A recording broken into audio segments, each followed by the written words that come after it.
हाय हाय होए होए बद्दो बद्दी बहू। ये कहानी शुरू होती है रतन के घर से, जिसे आजकल फोन पर रील्स देखने का ऐसा शौक चढ़ा था कि वो दिन भर फोन में ही लगा रहता था। फोन पर रील्स देखते हुए हाथ में खाली थैली लिए रतन अपने घर आता है। रोहित, ले आ गए तेरे पापा। ले आए जी सब्जी, चलो अच्छा है। मैं आप ही की राह देख रही थी। आज रोहित को भी जल्दी निकलना है, जल्दी से नाश्ता बना देती हूँ।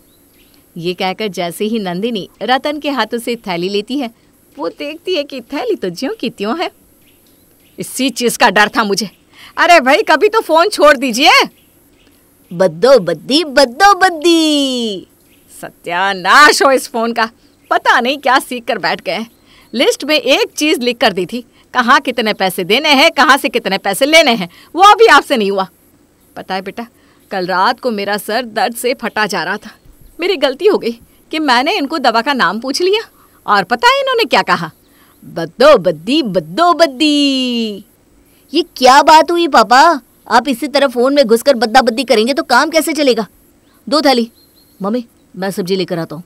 मैं तो फिर भी आज कैंटीन में खा लूंगा, पर तुम्हें भी तो खाना चाहिए ना। अरे शर्म कीजिए आप। यहाँ आपका बेटा रात को 10 बजे ऑफिस से आता है और सुबह 7 बजे फिर से आप इसे सब्जी लाने भिजवा रहे हैं। नंदिनी की बात सुनकर 1 मिनट के लिए रतन उसे देखता है और फिर दोनों हाथ उठाकर डांस करना शुरू कर देता है। हाय हाय होए होए, हाय हाय होए होए, बद्दो बद्दी बद्दो बद्दी बद्दो बद्दी। और इसी तरह दिन में हर बात पर रतन का एक ही रिएक्शन निकलता। एक सुबह नंदिनी रोहित के पास जाकर उससे कहती है, तेरे पापा से तो मुझे कोई उम्मीद नहीं रही बेटा। ये तो दिन भर फ़ोन चलाते रहते हैं, उन्हें तेरी फिक्र ही नहीं है। पर अगर तेरे मन में कोई लड़की है ना, तो तू मुझे बता दे, मैं जाकर लड़की वालों से मिल लेती हूँ। मेरे ऑफिस में एक लड़की तो है मम्मी। बहुत दिनों से तुम लोगों से मिलना भी चाहती है, तो बुला लो उसे। अरे जब लड़की बगल में बैठी है तो किस बात की देरी बेटा। एकदम इसी रविवार को बुला ले लड़की वालों को। जल्द से जल्द मैं नेक कर दूंगी। मैं तेरे पापा की तरह मूर्ख चंडी नहीं हूँ। उन लोगों को ऐसा बाटली में उतारूंगी कि तुरंत रिश्ते के लिए हाँ हो जाएगी। अभी अच्छे दिन भी चल रहे हैं, उसके बाद तो तारे लग जाएंगे। और संडे को पायल का परिवार रोहित को देखने उसके घर पहुंच जाता है। वेलकम वेलकम जी। बस आप ही का इंतज़ार था शर्मा जी। बैठिए बैठिए, ये है हमारी छोटी सी झोपड़ी। क्या मजाक करती है आप नंदिनी जी? 4 BHK फ्लैट को आप झोपड़ी करिए। घर तो बहुत ही प्यारा है आपका। मुझे ना हमेशा से घर को सजाना पसंद रहा है। कहीं भी कोई भी कमी हो तो मैं उससे तुरंत पूरा करने में लग जाती हूँ। आखिरकार मेरी बहू भी तो इसी घर में आएगी ना। और इसी तरह दोनों परिवारों में बातें होनी शुरू हो जाती है। बात बात में नंदिनी शर्मा जी से कहती है, वैसे भाई साहब, बहन जी नहीं आई? वो क्या है ना नंदिनी बहन, पायल की मम्मी की तबीयत कुछ ठीक नहीं रहती।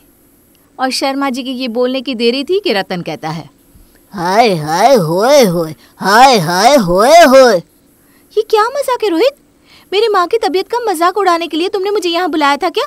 चलिए पापा, मुझे इस घर में रिश्ता नहीं करना। बद्दो बद्दी।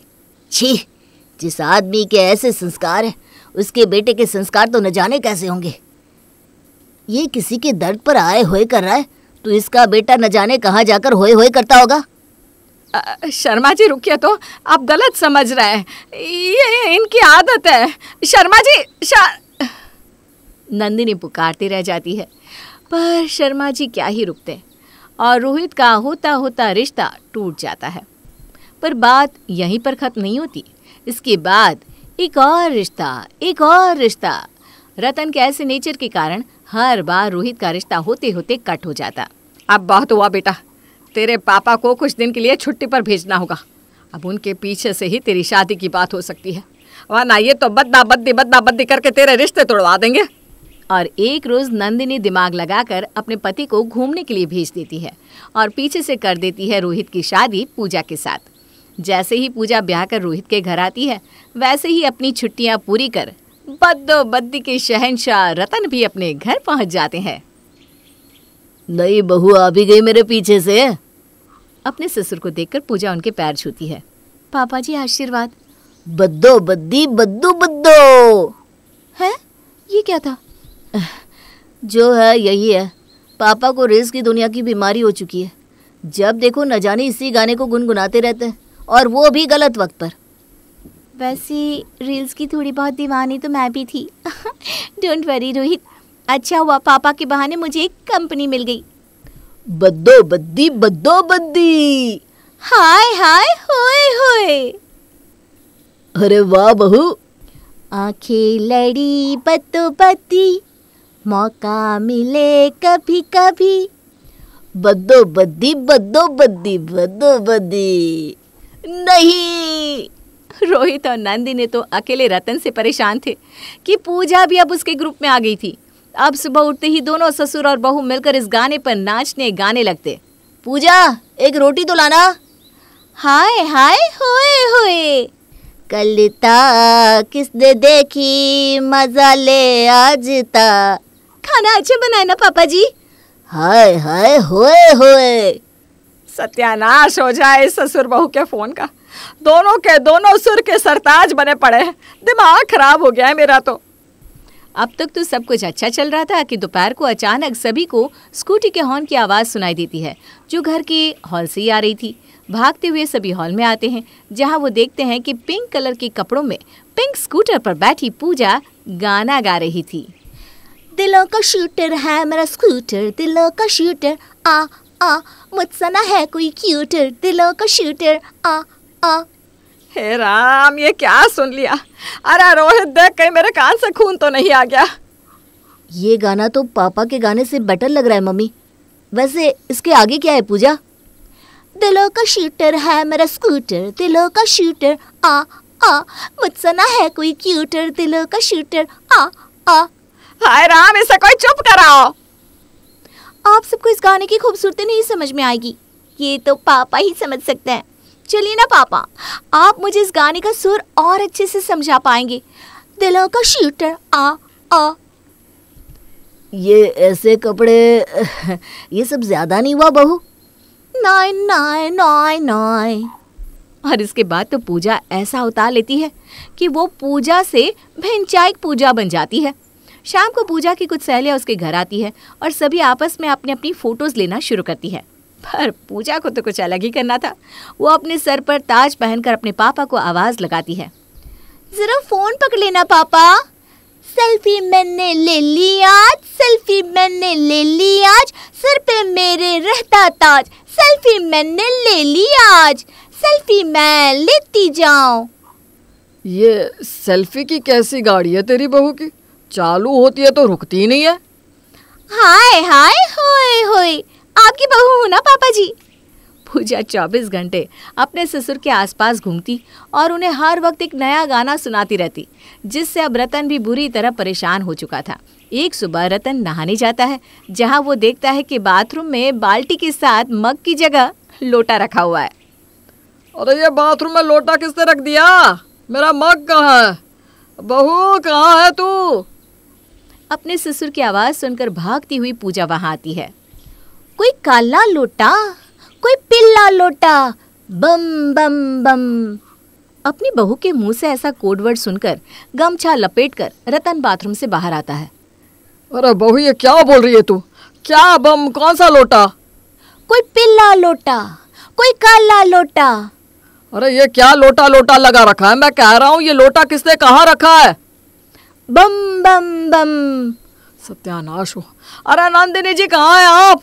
ये लोटा बाथरूम में किसने रखा? मेरा मग कहाँ है? आज से 25 साल पहले 25 पैसे में उसे लेकर आया था मैं। आज तक उसे कुछ नहीं हुआ और आज उसकी जगह इस लोटे ने कैसे ले ली? ये सुनने के बाद नंदिनी कहती है, 2 मछली पानी में गई, छपाक छपाक छपाक। 3 मछली पानी में गई, छपाक छपाक छपाक। अरे बस बस बस, अब और नहीं, अब और कुछ करने की ज़रूरत नहीं है आप सबको। मैं सब कुछ समझ गया हूँ। यह सब सुनने के बाद मुझे समझ में आ रहा है कि किस तरह मेरे बद्दो बद्दी के भूत से आप सब परेशान हो गए होंगे। पर अब बहू का भूत हम कैसे निकालेंगे? कैसा भूत पापा जी? मुझ पर तो कोई भूत था ही नहीं। आपका भूत उतारने के लिए ही मैंने एक्टिंग का भूत चढ़ाया था। पर बेकार में स्कूटी का खर्चा आ गया ना बहू, और मेरा मग। वो स्कूटी तो वर्मा अंकल की थी पापा जी, जिसको मैंने पिंक कलर का पेंट कर दिया था। और मग आपके कमरे में ही है। दिलों का शूटर है मेरा स्कूटर, आ आ आ। अब नहीं बोलूंगा मैं। बद्दो बद्दी। हाय हाय। होए होए। दिखावा बहुत ही खराब बीमारी है। कहते हैं ना, जिसे दिखावे की बीमारी लग जाती है उसका कहीं कोई गुजारा नहीं है। एक दिन राधा पड़ोसी से कहती है वो क्या है ना, मेरी बहन आ रही है आज शाम को 2 घंटे के लिए। वो जो आपका सोफा है ना, काला वाला लेदर का वो जरा मैं अपने घर में रखवा सकती हूँ क्या? हाँ, पर बहन के लिए हमारे घर का सोफा क्यों? वो क्या है ना, मैंने उन लोगों को बताया कि ये सोफ़ा मैंने लिया है, तो मुझे क्या पता था कि वो घर ही आ जाएगी। प्लीज़, ये मेरी इज्जत का सवाल है। अब भाई सवाल इज्जत का है तो क्या किया जा सकता है। दे देती है पड़ोसन सोफ़ा राधा को, लेकिन सोफ़ा देते वक्त, देखिए राधा जी, ये सोफा मैं आपको सिर्फ 2 घंटे के लिए दे रही हूँ, लेकिन इसे गंदा ना होने दे। और हाँ, बच्चे बैठे तो संभल कर, जरा सी नुकीली चीज लगी नहीं तो सोफा खत्म। अरे कैसी बात कर रही हैं, कैसी बात कर रही हैं आप? दूसरों की चीजों को कैसे संभाला जाता है अच्छे से जानती हूँ मैं। हाँ, खैर दिखावे के लिए ही सही सोफा पहुंच जाता है राधा के घर और शाम को आ जाती है बहन। मासी मासी कैसी है आप? वाओ, कितना प्यारा सोफा है। वाओ, ये तो बिल्कुल फिल्मों जैसा है। ये बोलकर बच्चे सोफे पर कूदने लगते हैं कि राधा, अरे नहीं नहीं नहीं, सोफे पर मत कूदो ना बेटा, ना ना ना। राधा की बहन समीरा बोल पड़ती है, वाह दीदी वाह, ये सही है। मेरा बेटा थोड़ी देर खेल भी नहीं सकता क्या? अरे नहीं नहीं, वो बात क्या है ना कि सोफा थोड़ा क्या राधा, कहाँ से आया ये सोफा? क्या बात है दीदी, जीजा जी को बताए बिना सोफा खरीद लिया क्या? वो क्या है ना, मैं जा रही थी धनिया खरीदने, रास्ते में मुझे ये सोफा अच्छा लगा तो मैंने खरीद लिया। वाह दीदी, ये तो लाखों का लग रहा है। राधा तो अब अपनी तड़ी में आ जाती है। लाख? लाख क्या अमाउंट है मेरे लिए? अरे कई बार तो मैं चौक तक रिक्शा लेती हूँ और मन कर गया तो फ्लाइट से मनाली मसूरी घूम कर आ जाती हूँ। हाँ। देख रहे हो मेरी दीदी के पास कितना पैसा है? जीजा जी कितना पैसा कमाते हैं कि लेने निकलती है 10 रुपए का धनिया और ले आती है लाख रुपए का सोफा। तभी पीछे से कुछ फटने की आवाज आती है। माँ। अरे अरे अरे, क्या हो गया बच्चा? सभी देखते हैं कि बच्चा जमीन पर गिरा होता है और उसके हाथ में सोफे का कपड़ा होता है। बच्चे ने सोफा फाड़ दिया होता है, जिसे देखते ही राधा बौखला जाती है। अरे ये क्या कर दिया? राधा को तो न जाने क्या हो जाता है, वो जोर जोर से रोने लगती है। अरे क्या हो गया? फट गया तो दूसरा ले लेना, फिर कभी मिर्ची धनिया लेने निकले तब ले लेना। क्या समीरा, कैसी है तुम्हारी दीदी? इतनी छोटी सी चीज के लिए ऐसे रो रही है जैसे खुद खरीदा सोफा नहीं, पर हम लोगों को दिखाने के लिए पड़ोसी से मांग लाई हो वो सोफा पटा हो। समीरा, क्या सच्ची? हाँ, वैसे मुझे याद आ रहा है, पड़ोसी के घर थोड़ी देर पहले ही ये सोफा उतारा जा रहा था। वैसे दीदी ये कर सकती है, उनसे यही उम्मीद है। लेकिन दीदी, ये तो मैं थी, आपकी छोटी बहन, मुझसे दिखावा करने की क्या जरूरत थी? मुझे माफ कर दे, मैं आपसे किसी का सामान लेकर नहीं आऊंगी। अरे अगली बार की छोड़ो, इस बार का क्या करेंगे? ये सोफा कैसे? जीजा जी, मैंने फैशन डिजाइनिंग का कोर्स किया है, मैं सोफा अभी ठीक कर देती हूँ, पता भी नहीं चलेगा कि ये कभी फटा भी था। बस फिर क्या था, समीरा सोफा ठीक कर देती है।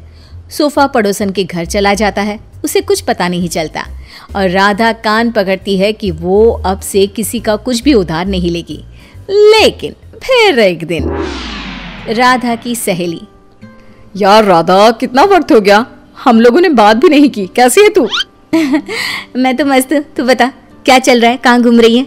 अरे कुछ नहीं, बहुत समय हो गया था तो सोचा तुझसे मिलने आओ, तो खाना बना लेना, मैं और मेरी ननद आएंगे खाने पर। और हाँ, मेरी ननद ना बहुत बड़े घर की है, तो थोड़ा स्टेटस देख लेना। हाँ अरे कैसी बात करती, वो तो तू ना भी बोलती ना तो मेरा स्टेटस खुद बोलता। वैसे भी यार मैं बहुत रईस हूँ। हाँ, तूने मेरे सोशल मीडिया नहीं देखे क्या? अब क्या था, राधा के घर उसकी सहेली आ रही थी, तो जो वो दिखावे वाला कीड़ा था ना, फिर से उछाले मारने लगता है। राधा किचन में जाती है जहां पर, हाय रे, मेरे पास तो ये सिंपल सा डिनर सेट है। अब कैसे मैं उसे अपना हाई प्रोफाइल वाला स्टेटस दिखाऊंगी?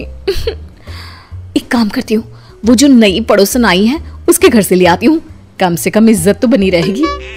राधा पड़ोसन के घर जाती है और देखती है कि सामने ही शोकेस में महंगा वाला डिनर सेट लगा होता है। वो क्या है ना, मेरे घर में कुछ ज़्यादा ही लोग आ रहे हैं, तो वो नीला वाला डिनर सेट आप मुझे दे सकती हैं प्लीज़? पड़ोसन नई होती है, मोहल्ले में जान पहचान बनाने के लिए बिना ज़्यादा बोले वो डिनर सेट तो दे देती है, लेकिन देते वक्त आप ले जाइए, बस ये ध्यान रखिए कि ये रोम से आया है, मेरे पति लाए थे, तो लाखों का है ना? लो कर लो बात, वो तो देख कर ही लग रहा है। क्या है ना, मेरे पति भी विदेश का ही सामान घर पर लाते हैं। मेरे पास सेम टू सेम था, पर पुराना हो गया था ना, तो मैंने नौकरानी को दे दिया था। हाय रे सच्ची, मेरा तो 10 साल हो गया, पर आज भी हाथ कांपते हैं किसी को देते। खैर, डिनर सेट लेकर राधा घर आ जाती है। मेहमानों के सामने प्लेट रखती है तो सहेली की ननद बोल पड़ती है, अरे ये डिनर सेट तो बहुत ही खास लग रहा है, कहाँ से लिया? रोम। रोम से लिया है, लाखों का है। यार सच्ची मानना पड़ेगा, तूने तो बड़ा स्टेटस मेंटेन रखा है। क्यों? तभी ये क्या, एक बार फिर किस्मत खराब, ननद के हाथ से प्लेट गिर जाती है और टूट जाती है।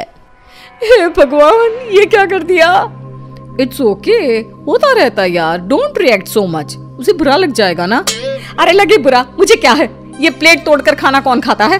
पैसे निकाल, मैं कह रही हूँ निकाल पैसे। अरे कैसी बात कर रही है, लाखों रुपया है ना तेरे पास तो। हाँ तभी बोल रही हूँ कि पैसे निकाल, नहीं तो पुलिस को बुलाती हूँ। वैसे भी क्या बोल रही थी तू, बहुत पैसे वाली है ना ये, तो बोल लाख रुपए दे, फिर ही जाने दूंगी मैं इसे यहाँ से। खाया पिया कुछ नहीं, प्लेट तोड़ा लाख रुपए, चलो भाभी। सहेली की ननद क्या करती, पर्स में से पैसे निकाल कर दे देती है और वहां से चली जाती है। हाय रे, अब मैं क्या बोलूंगी पड़ोसन को।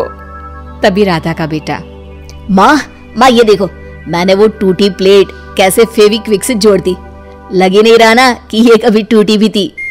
राधा प्लेट देखकर खुश हो जाती है, वो बच्ची को प्यार करती है और भागकर डिनर सेट पड़ोसन को दे आती है और घर आकर नोट गिनती है। क्या सोचा था, हर कहानी के अंत में सबक ही मिलेगा।